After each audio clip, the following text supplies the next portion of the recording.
Hey guys, welcome to Making Real Estate Fun. Today we have our guest JT from Jadestone with us today, and we want to welcome him. So welcome. Glad to have Thanks. Yeah. Happy to be here.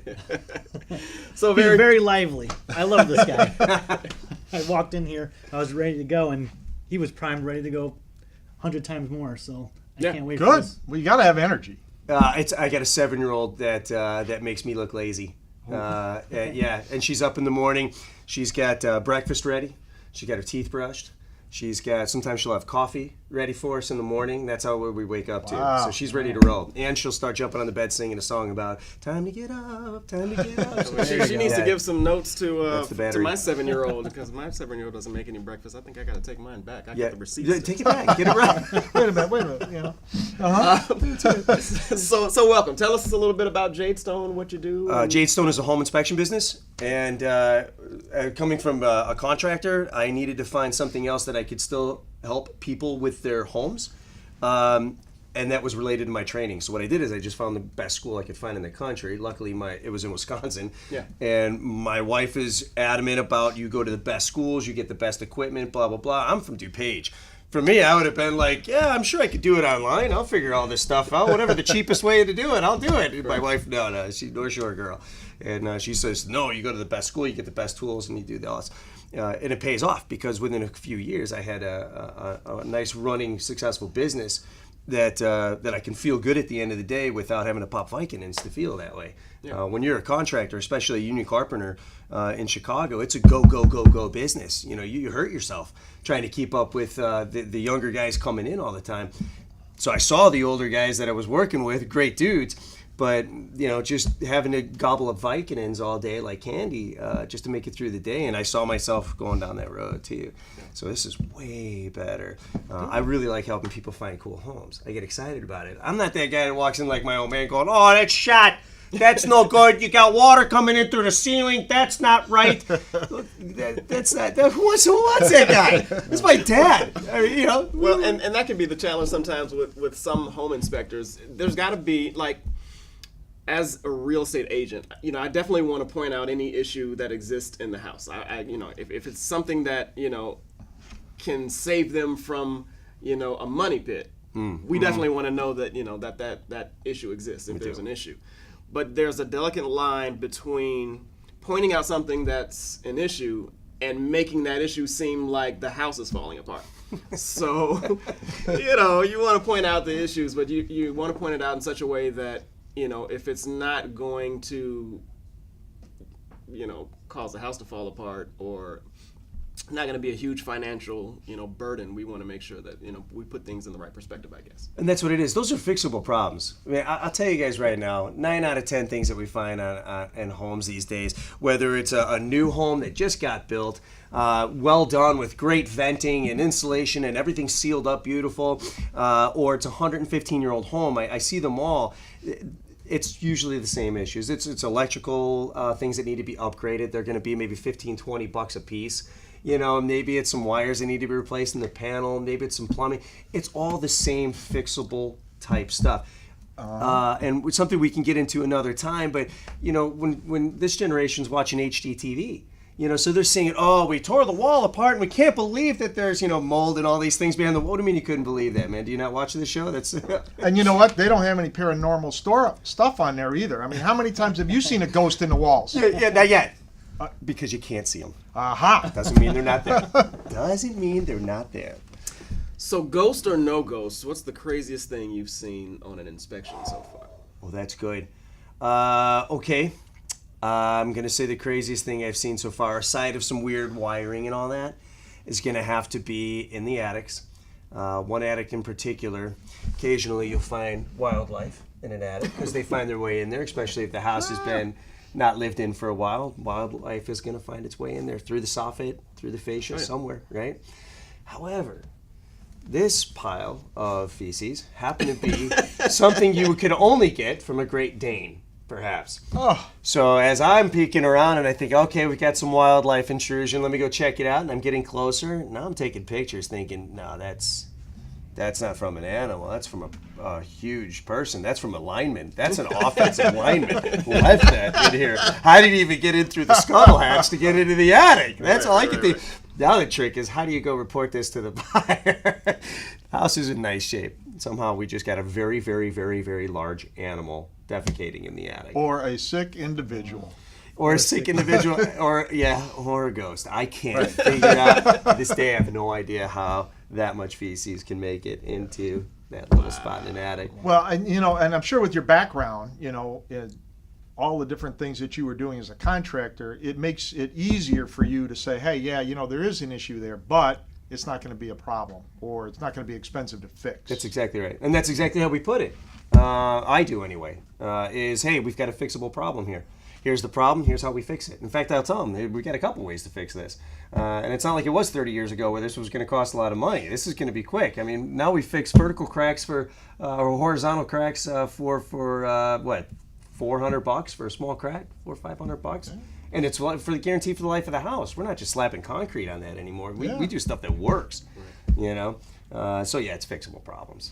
So now when you're dealing with this stuff, obviously you got to get a report done.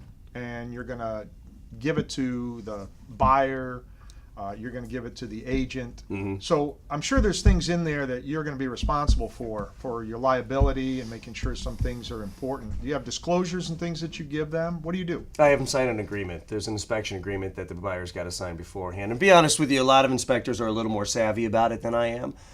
They've got these really long ones that really expensive lawyers have written up for them. It's not something I personally get involved in. I'm sure I've got a million holes in my contract. I probably shouldn't be admitting that. But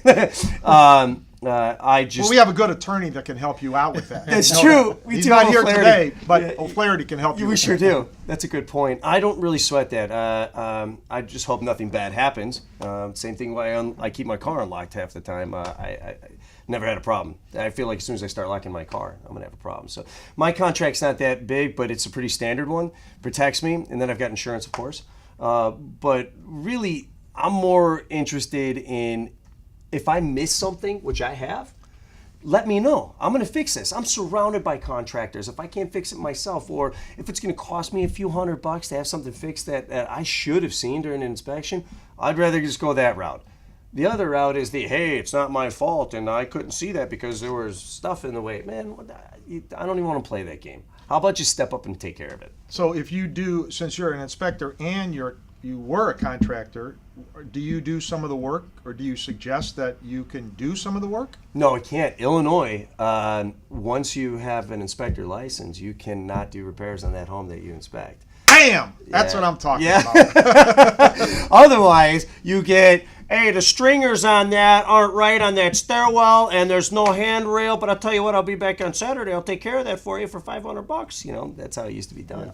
Yeah. Good. Very cool. For a title company perspective, I'm not sure, when do you guys usually call the inspector? It's like, if I'm buying a house, and Taji, I want to buy a house, I want to buy a fixer-upper, am I supposed to hire an inspector for every time, or is that something that I rely on you, or? Yeah, so at the beginning of a contract, or the beginning of a deal, there's always an attorney approval and an inspection modification or an inspection period at the beginning of a contract. Once the seller accepts buyer's offer, they've done their little negotiations at the beginning and accept an offer is accepted. Then you have a time period, usually about 7 days, 5 to 7 days, to get an inspection done. So as soon as the contract is accepted, then we go and request, for an inspection to be done. Gotcha. So you're the one who's kind of dealing with TJ. Yeah. So what I do personally is I have 2 or 3 inspectors that I've worked with over a long period of time that I've got trust in and have done great jobs. I'll give those 3 names and let the buyer contact them and use whoever they feel the best vibe with. They all have worked for me and they've all done great jobs. So I'm very big on somebody working with somebody that they feel comfortable with. So I let the buyer choose who they feel comfortable with based on my recommendation. That relationship is huge. It really is. It's trust. It's the number one thing, because he's going to be dealing with that house and that buyer, and you really have to make sure that that guy is getting that person is getting what they really need. When it comes to lending, we don't require the home inspection. And I always talk to my clients and suggest, hey, you know what? This is the biggest investment you're ever going to have. Did your real estate agent suggest that you have somebody look at it, a professional that can inspect it? Most of the time the answer is yes.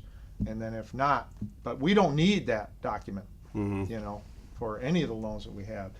We like to know if there's an issue, but we don't need that. We're not required for that. Yeah, and here's the thing about, you know, all of our businesses, I think yours included, is we all in some capacity refer certain things to certain other people, right? So if I'm working with a buyer or working with a seller, and then I'm recommending that they contact somebody for something, whether it's an inspection, attorney, a lender, title company, whatever, it's important that, you know, whoever I'm referring my client to takes care of my client and makes my client happy, because that's an extension of me. That's an extension of you. You know, whoever it is that you're referring your clients to are an extension of you. Right. So, you know, you could handle that deal with flying colors, but if, you know, whoever you referred your client to isn't happy with that individual, then, you know, toast.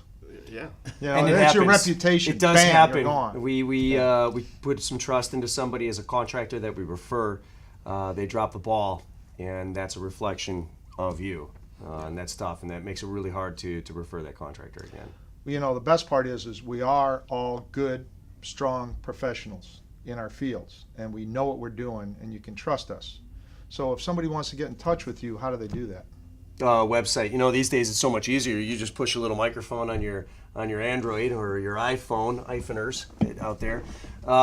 Push the microphone, whatever you do, and just say Jadestone Home Inspections. Boom, it's going to come up. And I think that's, maybe I'm being lazy about it, or maybe I'm just not savvy enough. But that little microphone is a lifesaver, because I don't always have time to type everything in, and if I could just say it, boop, and there it comes up. That's so much easier. But really, my website's pretty cool. It's interactive, and there's some other things in there that I can offer as far as recall check. You might be familiar with if you need radon testing, things like that. You just go to my website, and then you can contact me through that. Yeah, it's so easy. Thanks for asking. Absolutely. Yeah. So an important question. It's Halloween. You have a 7-year-old. Yes. Does she have a costume? Oh, 3. 3 costumes. Yeah, we just did a walk last night up at in Riverwoods at her camp that she goes to in the summer, and so she had a costume last night, a dog, because we like Shaggy and Scooby. So she was Scooby last night. What are you going to be? Day of the Dead. The wife, daughter, myself, we're all doing Day of the Dead, you know, Nice. Dia de los Muertos.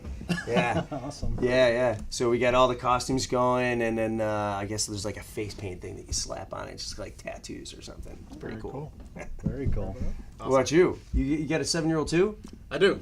Boy? Boy, yeah, I got 2 younger boys, 2 older girls. So I got a 7-year-old and a 5-year-old boy, and a 13-year-old and 18-year-old girls.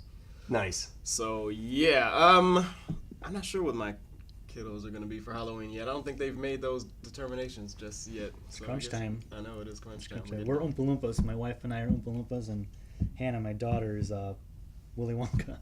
Nice. Yeah. That's great. Yeah. How creative. Yeah. Nice.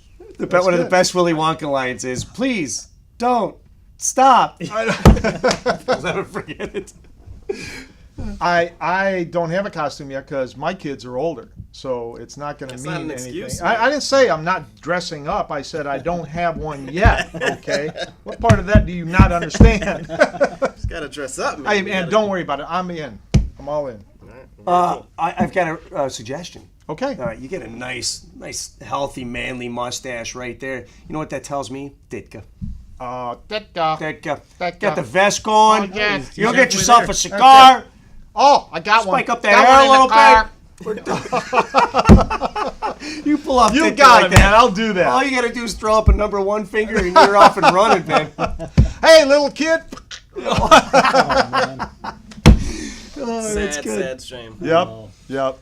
So, awesome. This has been fun. JT, we want to thank you for coming by. And, Pleasure. for talking with us for a little bit here. And you want to thank you guys for watching MakingRealEstateFun.com. Cool.